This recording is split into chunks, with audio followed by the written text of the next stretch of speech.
got a good friend here, Tyler Cerny. We've been connected for a while, and this guy has been doing the speaking tour for as long as I've known him. He's done TEDx, he's run his own speaking events, and I'm pumped to have you here today to talk about speaking. There's a lot of people interested in being speakers. They want to get on stage, they want to talk, they want the recognition, and also they want the traffic for their business. Sure. So I'm hoping over the next 30 to 60 minutes, we can pull all of the expertise out of your head so that people can get on the right track to becoming a speaker. Absolutely. Appreciate you, Jay. I'm excited to be here, man. Appreciate you, Tyler. So tell us a little bit about yourself. Let's start there. Yeah, absolutely. So just a little quick background story on myself. I always tell people when I actually delivered a keynote 2 weeks ago, and what I told them is when I was born or when I was growing up, I was obese as a kid and I had a speech impediment. So statistically, I should not be a speaker, right? So anyone that is out there thinking that, hey, speaking isn't for me, or speaking, that's just not what you're supposed to do. Like statistically, I shouldn't be a speaker.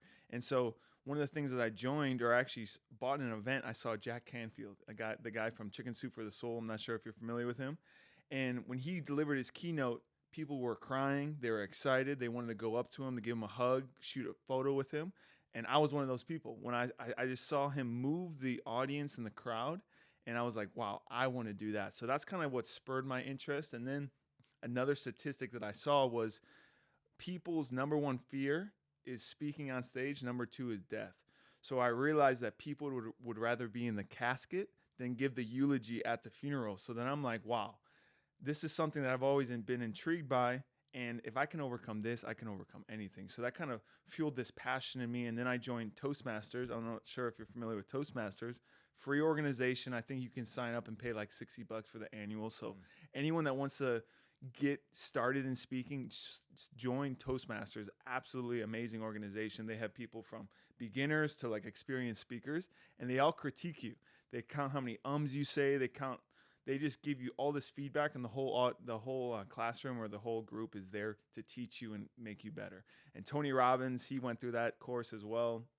And then through that process, I actually worked with the live event company, one of the largest live event companies in the personal development space, and saw Tony Robbins, Gary Vee, Grant Cardone, Daymond John, Russell Brunson, all the amazing speakers in the personal development space. And I saw Tony Robbins give his keynote like 15 times. We would go to LA, Houston, Nashville, New York, Florida. And every single time, people would come in a little nervous, not really knowing what's going on at this event. Yeah. 4 hours later, Tony Robbins would always position himself for like 3 hours, but he would always over deliver, go like at least 4 hours. And people would be crying. Their shoulder would be dislocated because they're fist pumping so hard in the audience.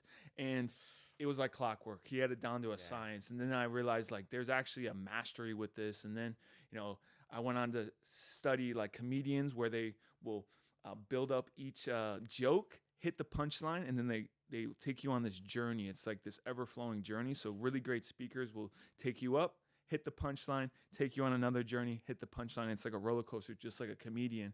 And then since then, I got invited to speak at other live events like a HubSpot. I got invited to speak at masterminds. So my speaking career is starting to grow. And then I was like, okay, I've worked at live events, I've attended live events, and I've, done everything except actually throw my own live events. So that's what I did for the last 3 years, is throwing live events. We had an event in Miami. That's where I met my beautiful wife, which is another story for another day. But we met on Friday, got married on Monday, which was a 3-day thing. So live events have changed my life professionally and personally.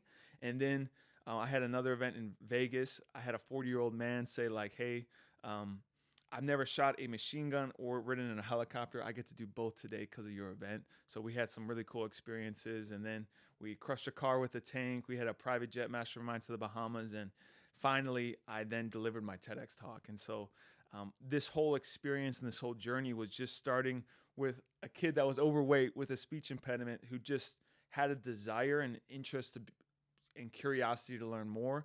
And I just learned from mentors and people around me.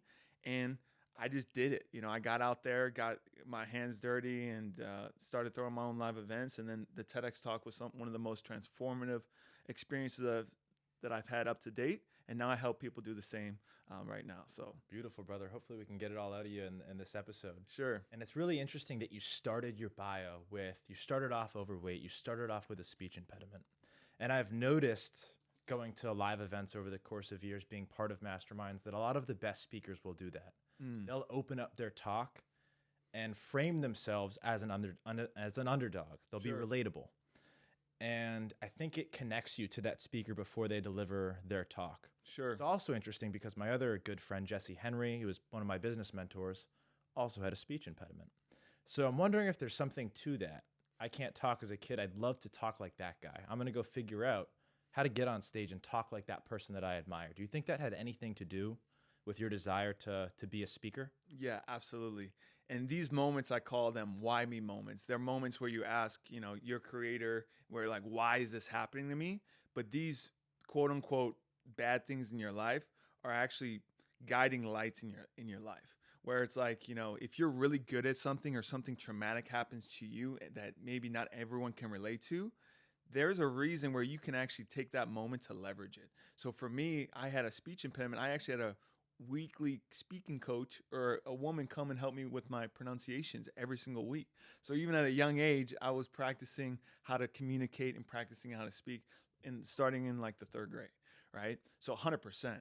And then it's like you have this desire and drive to, want to like prove yourself and just want to get better. And then, if you have a passion towards it and you start to accelerate yourself and start to get results quickly, then you're like, maybe I'm onto something here. And if you pick up on that, instead of using that like negative thing to hold you back, but you use it as like, hey, maybe there is something here. Maybe I can overcome this.